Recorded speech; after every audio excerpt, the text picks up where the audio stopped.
You have got to change the way you think. It is the whole determining factor of where you go in life. We are all where we are today because we thought ourselves to this position. If you don't like the position, think yourself out of it. Your brain is divided into two halves, positive and negative, good and evil. It don't function on nothing else. Ain't no neutral ground in your brain. It's either positive and good or negative and evil. Each half of your brain has millions of factory workers on each side. You got 1 million factory workers on the positive side. You got 1 million factory workers on the negative side. At the forefront of each one of those factories in your brain is a foreman. You got foreman positive and you got foreman negative. You are in charge. You're the boss of the factory. Guess what? We are how we think. You can't make a world, but you can make your own world. So now, since your brain is in two halves, let me show you how this works. You wake up in the morning and you say, man, I don't feel myself today. I got up on the wrong side of the bed. I'm not a morning person. Foreman negative hears that. He steps to the front. He said, what did you say? You say, I said I woke up on the wrong side of the bed today. I'm not myself. I'm not a morning person. He says, you got it right away. He said, hey, the boss just woke up and said he's not a morning person. He's having a bad day today and he ain't feeling himself. Let's get to work. The 1 million factory workers start producing thoughts to justify what you just said. So now guess what? Man, I hate my alarm clock went off this morning. I got to get out here in this traffic. I want to drive down here today. I don't even like these people on my job. I can't stand this car I'm finna get in this morning. Sure wish I had a new car, but I'm driving this ragged ass car. And on and on and on. And your day starts tumbling into what you ordered at the top of the day. You could wake up in the morning and you say, you know what? Today is gonna be a great day today. I expect something really good to happen for me today. You said, what did you say? You say, I said I'm having a great day today. I expect something good to happen today. Foreman positive turns around and goes, all right, let me have your attention. Steve's having a great day today. He's expecting some wonderful things to happen. And man, let's get it going. And they start manufacturing thoughts. Same brain. Man, I can't wait to go to work today. It may not be the job I want, but at least I got a job. I'm so grateful I got a car to drive to work today. Hey man, at least I got a check coming in. I appreciate the fact that I don't have a car, but at least I can walk to the train. Man, this is gonna be great today. That's how your mind works 24/7. It never turns off. Change your attitude, you change your altitude. It all depends on how you look at it. Our lives are mostly affected by the way we think things are, not the way they are. The way we think they are affects us most. And Shoaff taught me that the mind is like a factory, a mental factory. And whatever you think about all day long pours ingredients into this mental factory. And that's what builds the economic, social, financial fabric of your life. As you think, so you become.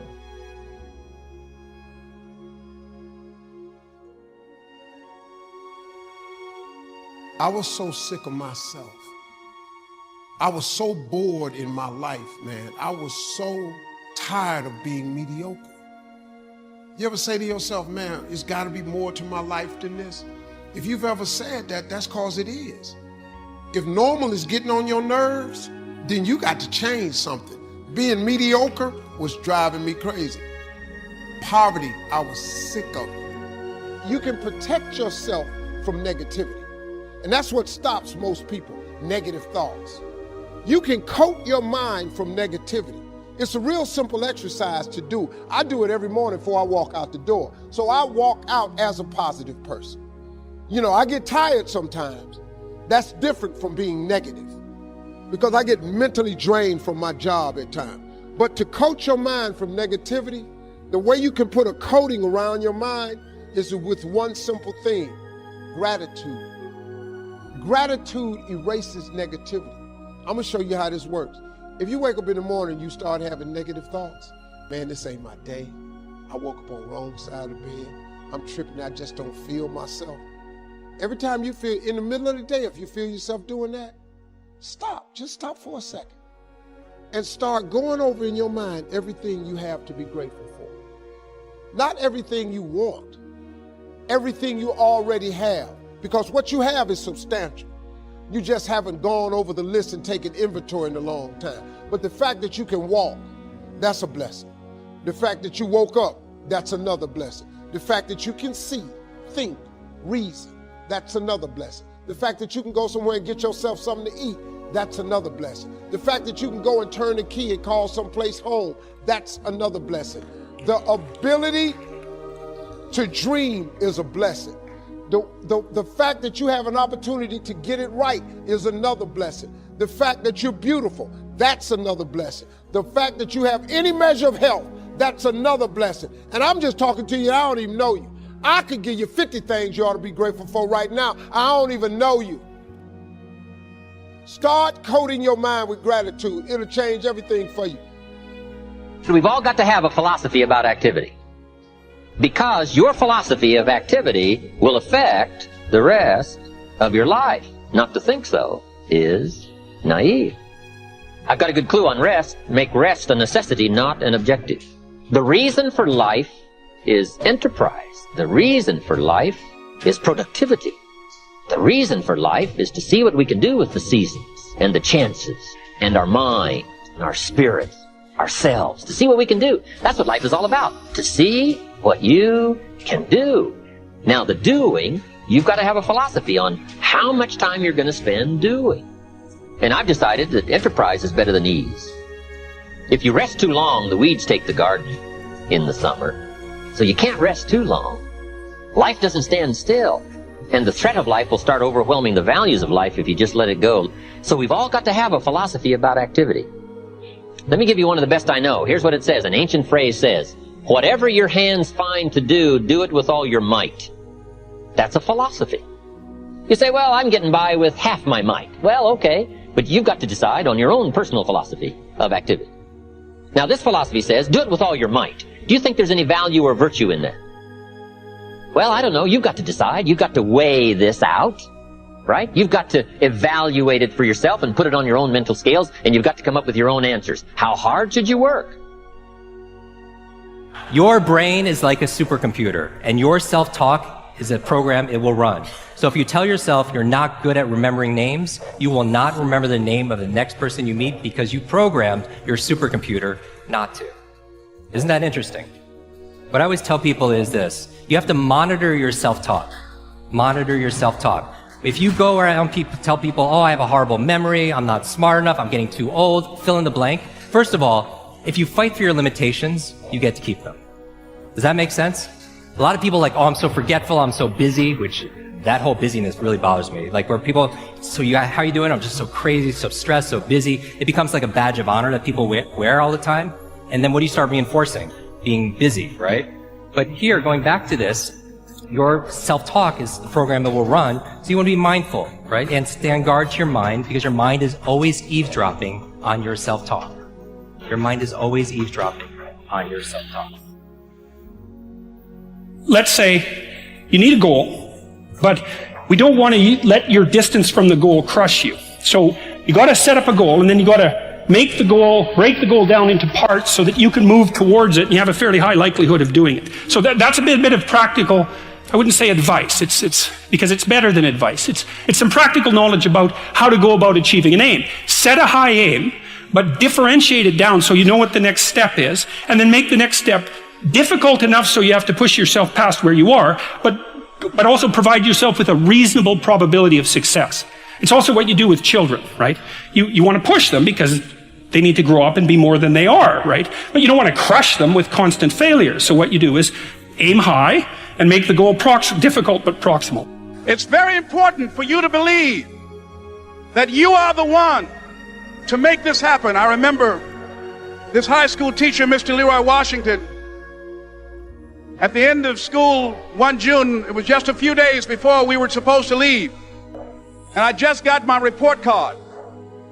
And it indicated that I'd failed history. And I'd failed English. and I would have to go to summer school. And I was feeling within myself that I was a failure, that I'm slower than most people in getting paperwork, and I was feeling down on myself and very negative. And Mr. Washington was giving a speech to the graduating seniors, and I was in 11th grade. And even though I wasn't supposed to be in there, I went in there because the speech he was giving, that speech was for me. And as he talked, my heart began to beat fast. Tears began to run by my eyes, and I was in the back just listening to him, because he said, and he was a very dramatic man. I still talk to him to this day. He said, as graduating seniors of Booker T. Washington High School, I want you to know that you're blessed and highly favored, and that as you go toward the future, begin to know that you have greatness within you. And if just one of you here begin to envision yourselves as being blessed and highly favored to reach your goals, if just one of you capture the essence of what that means, that you have greatness within you and a responsibility to manifest that greatness, that you can make your parents proud, you can make your school proud, you can touch millions of people's lives, and the world will never be the same again because you came this way. And the students gave him a rousing standing ovation. And as he left the auditorium, I ran down the steps and I caught him in the parking lot. I said, Mr. Washington? He said, yes. I said, do you remember me, sir? He said, no. I said, my name is Leslie Brown. My mother, she works in the cafeteria here. I'm one of the twins, Leslie and Wesley. I said, Mr. Washington, but you know, I got these big dreams. You know, I like talking to people. I love people. I said, I want to work with people, and I got this dream of buying my mama a home. Could I do that, Mr. Washington? He said, it's possible, Mr. Brown. And as he walked away, I called him again. I said, Mr. Washington? He said, what do you want now? I said, I'm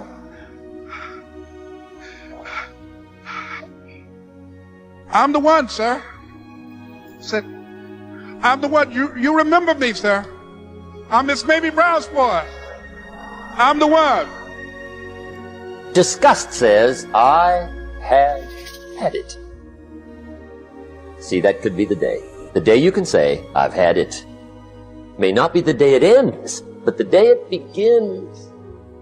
I don't want to live like this anymore. I've had it with lying and being broke.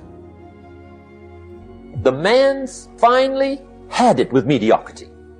He's finally had it with those awful sick feelings inside, knowing his wife is at the grocery store looking at 2 cans of beans, one marked 37 cents, one marked 39 cents. Do you know why she's going to buy the 37-cent can? To save 2 cents. The guy sick inside finally says, I've had it. Being on my knees in the dust looking for pennies? We're not living like this anymore. He walks into his closet and rips everything in it to shreds and says, I've worn this embarrassing stuff for the last time. Commit an act that says, I've had it. What shall I do? Well, for progress, you must decide. The first step is getting completely and brutally honest enough to say, I am tired of myself. That's the facilitator of change. That's when you're ready to say these words, no more excuses. The best advice I can give you came from a wealthy friend of mine who said, if it's easy, do it easy. If it's hard, do it hard. Just get it done. I found this out many times after you've decided. Getting on with it is easier than deciding. Sometimes decision is the toughest one. Resolve says, I will. 2 of the most powerful words in the language. I will. Shortly put, I'll do it or die.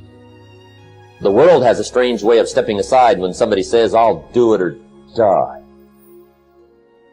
The man says, I will climb the mountain. They've told me it's too high, it's too difficult, it's never been done before, but it's my mountain, I will climb it. Pretty soon you'll see me waving from the top, or dead on the side, because I ain't coming back. Promise yourself you will never give up. How long should a baby try to learn how to walk? How long? How long would you give your average baby before you shut him off? See, any mother in the world would say, you're crazy. My baby's going to keep trying until it learns how to walk. What a magic formula. And I'm saying to you, what if all of us took that attitude after we face a rejection and a no, or somebody say, you can count on me, and they don't come through. Nobody believes in you. You've lost again and again and again, but you're still looking at your dream, reviewing it every day, and say to yourself, it's not over until I win. So yes, it's possible for you to live your dream. It's necessary that you associate with winners, that you are relentless, that you never give up. You've got to make it your personal business to make it happen. And you've got to resolve within yourself that I can do this. I'm the one. I'm the one to make this happen. I'm the one to become successful in this business. The people that are living their dreams know that if it's going to happen, it's up to them. And they're resolving within themselves, it's not over until I win. I'm the one, no matter how bad it is or how bad it gets, I'm going to make it. Once you've accepted that you have as much right to succeed as anybody else, the next step is learning how to talk the talk. Surround yourself with people who've accomplished their dreams and immerse yourself in the culture of achievement. Before you know it, you're going to be speaking the Em đến nhẹ nhàng như cách em đi qua cái khảng lãng mạn như thi ca, khiến anh chẳng nhớ được gì cả, chỉ chút vội vã anh ghi và anh không biết được là đôi mình còn gần bên nhau bao lâu nữa. Nhiều lúc anh nghĩ hay thôi mình có lẽ là đừng yêu nhau nữa, vì cãi vã nhiều quá anh mệt lắm, chia tay nhiều quá anh mệt lắm, tất cả ở em đều mệt lắm. Nhưng rồi thời gian cũng hết năm, em thì vẫn ở đó, vẫn nắm chặt tay, vẫn kể môi sát môi. Anh thì vẫn như vậy, vẫn nghệ sĩ nghèo chỉ có lời hát thôi. Em à, người ta mất nhau trong 2 tuần và ta xa nhau cũng 2 lần. Anh không có phải tàn khốc, cũng biết trái tim đâu đó đã phai dần. Phải cần một sự liều lĩnh để thấy mình còn luyến thương nữa không. Mình sống với nhau như vợ chồng, nhưng tình thế này thì chưa giống. Bài nhạc anh viết vẫn chưa xong, liệu rằng ngày đó có cuốn dẫu không cách nào mang nắng về đêm đông, cũng không hái được sao trên trời kia đem xuống. Nhưng sau này có thể đưa em giữ hộ tiền lương, sau này có thể làm việc nhà nếu em lười. Nhân gian thường nói không tồn tại thiên đường, chắc do họ chưa từng nhìn thấy lúc em cười. Ấm áp tỏa sáng tựa vầng thái dương, kéo anh chuyển động tinh tiến ở xung quanh. Hoài ngày hạnh phúc nhất mà anh âm thầm mãi ước, ngày ta đứng trước linh mục và cùng sánh vai lại. Thêm lần nữa tuyên bố nhẹ, em về khuyên bố mẹ kém rể đi anh đến tuyển ngay. Dù ít tin tưởng vào duyên số, nhưng nếu em cho số đảm bảo mình nên duyên đấy. Từ khi gặp em Google hết tác dụng, bởi em là tất cả những gì anh cần tìm, giống một kho báu để ngăn người khác bước tới. Đối đầu thế giới anh cũng sẵn sàng cân tim, ghét phải lặng im coi em như cô bạn. Nỗi nhớ đong đầy bao giờ mới khô cạn, khoảnh khắc bên nhau thời gian như ngừng trôi, vì em sở hữu sự hấp dẫn vô hạn. Yêu đơn phương cảm giác khó đọc tên, mọi thứ mù mịt giống như đứng trước bão. Mãi hy vọng chờ đợi ngóng trông đến ngày nụ hôn đó sẽ một lần được trao. Hương thơm ngọt ngào vương trên mái tóc em, gây nghiện cực mạnh anh ngày đêm ước áo. Quỳnh là loài hoa đẹp nhất trong bóng đêm, cuộc đời này u tối đang cần em bước vào. Đưa cho anh cái bản đồ vì anh sắp lạc bên trong đôi mắt kia. Hãy đưa cho anh cuốn từ điển vì cảm xúc này anh không thể cắt nghĩa. Chuẩn bị đưa anh yêu say anh thường hãy nhắc về em, mong khỏa lấp những u tối. Khoảnh khắc về đêm nghe lại bài ca ngày xưa cũ, ta hát về nhau nhớ những giấc mơ ta từng ước. To tát về sau và đó là khi mà anh dần lụy là không làm chủ chính mình. Thấy không gian trở nên tồi tệ, mọi thứ bao phủ chính mình. Em đâu còn như điều anh mơ, anh cũng tự nhủ chính mình. Nhưng mà thôi em, nào ai giỏi mà đủ tính tình, chẳng thể vươn tới được cảnh cao dù anh có nhã ý trèo. Trong cơn say mọi thứ cuồng quay anh trở thành gã chí phèo. Yêu chân thành là không thay lòng dù em có như thị nở. Ý anh là em như cô tấm nhìn em như thị nở. Đêm vắng nàng ngón tay sáng vàng vì đốt cả bao thuốc lá. Căn phòng chung khi xưa nồng ấm bây giờ sao bút giá. Một thói xấu mà anh đã quen khi em không ở bên lâu. Anh từng ngồi trong một góc tối nhậu suốt cả đêm thâu. Em mang con tim anh đi đâu, khiến anh mù quáng vẫn cố sáng mỗi khi đau. Em mang con tim anh đi đâu, điều gì choáng váng để xứng đáng ướt đi nhau. Em mang con tim anh đi đâu, khiến anh mù. And wiser and more competent. And the more attractive you are, the more you attract success. Self-investment attracts success. That's powerful.